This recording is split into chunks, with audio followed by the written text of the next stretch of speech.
Taurus, welcome to your reading for this week.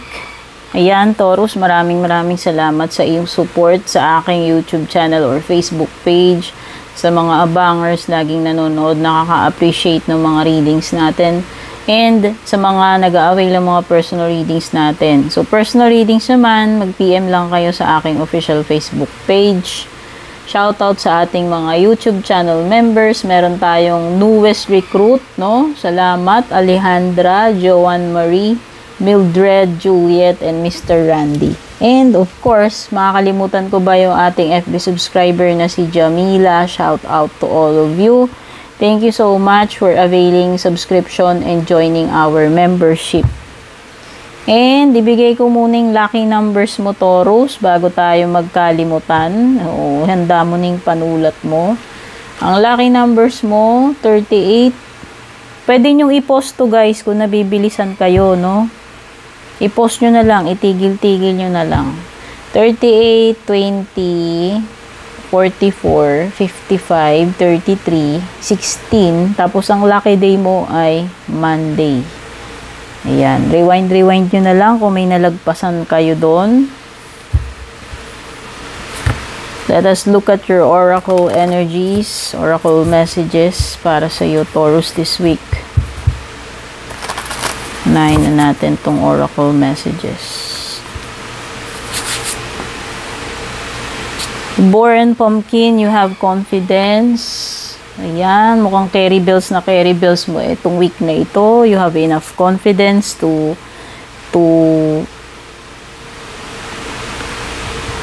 finish a task, no? Kung ano mang task yan. The Porcupine and Anemone, boundaries, no? Lumitaw din kay Aries ito. So, you need to set boundaries, Taurus, siguro, this week.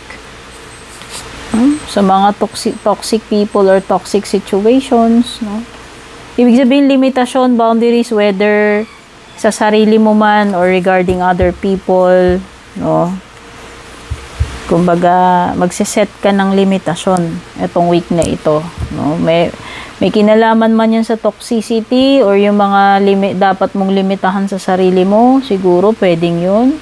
At mukhang kailangan ng confidence ng iba, yung mga hindi masyadong, alam mo yon, hindi masyadong believe sa sarili ninyo. Siguro kailangan nyo medyo dagdagan yung confidence nyo itong week na ito para mas, alam mo yon, mas malakas yung pwersa ninyo na ma-accomplish nyo yung dapat nyong ma-accomplish, no? Huwag kayong hiya-hiya, kumbaga.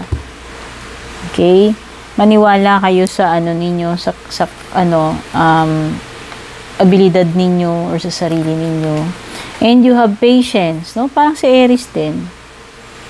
Okay? Siguro, huwag masyadong mainitin ng ulo, huwag masyadong mainipin, no?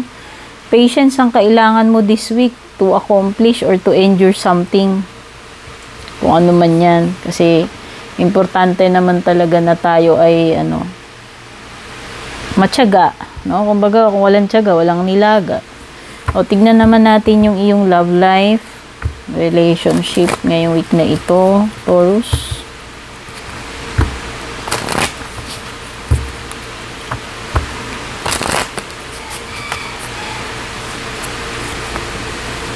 Meron ka ritong past lives. You have known this person before. So, pwedeng past person. Not necessarily sa kabilang, sa nakaraang buhay.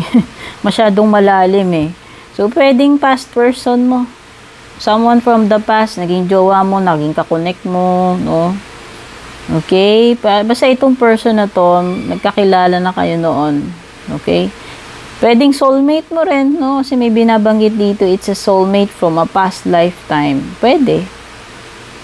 Kung sino man itong person mo na meron kayong nakaraan, no? Nakaraang buhay man yan, o nung panahon ni Kopong-Kopong, hindi ko alam. Basta meron kayong history niyang person na yan. Unbreakable love, okay?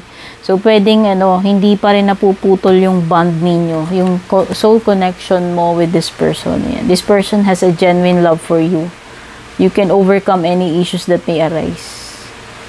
Whether kapiling mo tong person na to or hindi, parang sinasabi ng card mo, there is a strong connection between you strong connection and bond hanggang ngayon hindi pa namamatay. Okay?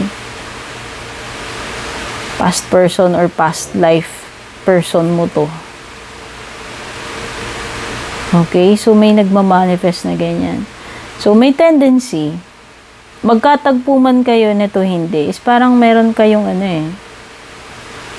parang may, nandun pa rin yung connection ninyo. Hindi pa rin napapatid, no? So, kung totoo mang past life yan, na-meet mo man yung, kumbaga, nakilala mo man yung person ngayong lifetime na ito or hindi pa, pwede kayo magtagpo. Okay? Iba-iba naniniwala sa ganun. Ako di masyado, pero yun yung binabanggit ng cards mo. It could be a past life connection or past person mo dito sa lifetime na ito, no? Na meron matinding pagmamahal sa iyo, no? Undying and genuine love hanggang ngayon. Nandoon pa rin yung connection. Strong pa rin yung niya sa iyo, love.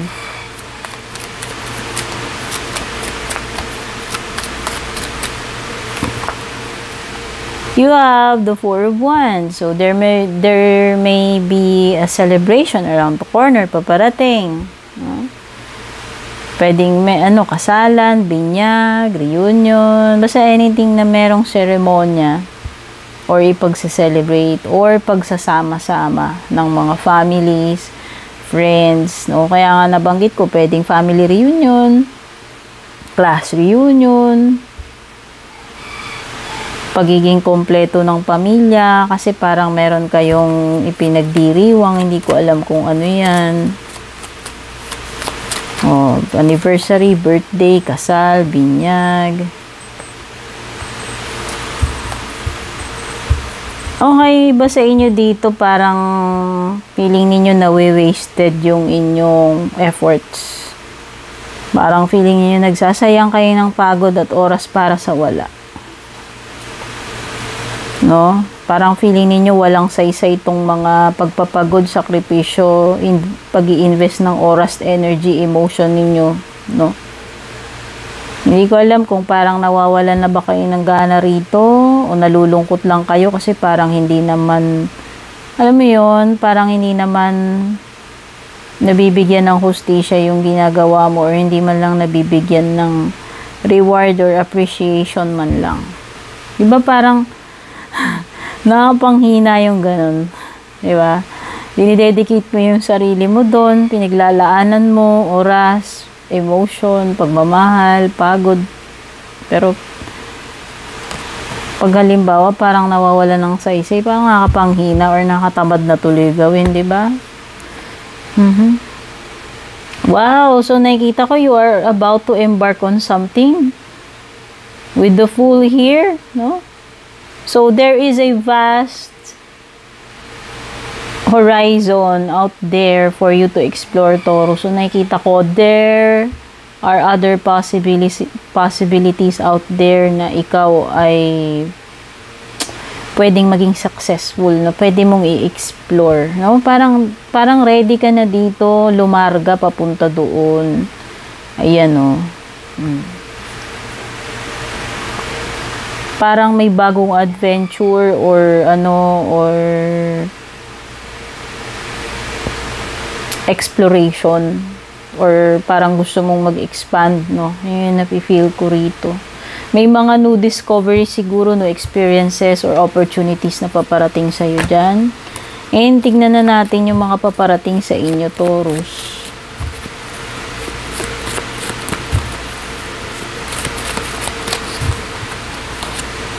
O meron kang candle, you will be shown the way. Ayun, nakita mo yung shooting star doon. Ayun na yun. Dadalhin ka noon sa mga bagong oportunidad, expansion, experiences, kakilala, adventure, no? Kung ano man yan. Iga-guide ka. Ayun, yung mag-guide sa iyo. Yung star na yun, shooting star. Saktong-sakto tong full mo. And you have bird flying. Wow! Lumilipad ka rito. Yun yung nafe-feel ko. Para kang ano dito, yung umaangat, namumukadkad, no? Pwedeng namumukadkad yung career mo. Parang ikaw ay free na gawin yung gusto mo. You have the freedom. You have opportunities na bago.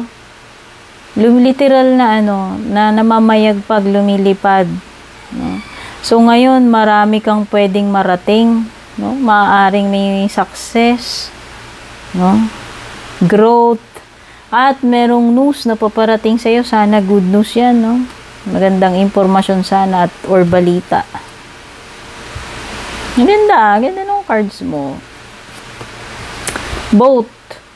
Money. Wow, money. Ayan, pwedeng makatanggap kayo ng pera. Pwedeng sa pagkapanalo. Pwedeng basta this is money coming from something na hindi mo naman pinagtrabahuan. Pwedeng napanalunan mo, pamana.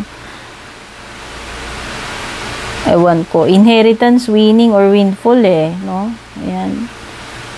So, pwede kang maka-certain pagdating sa pera.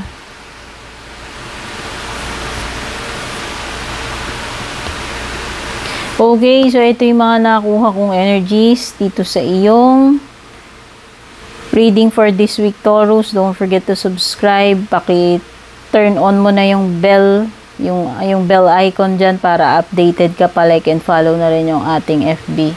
Take care, babush!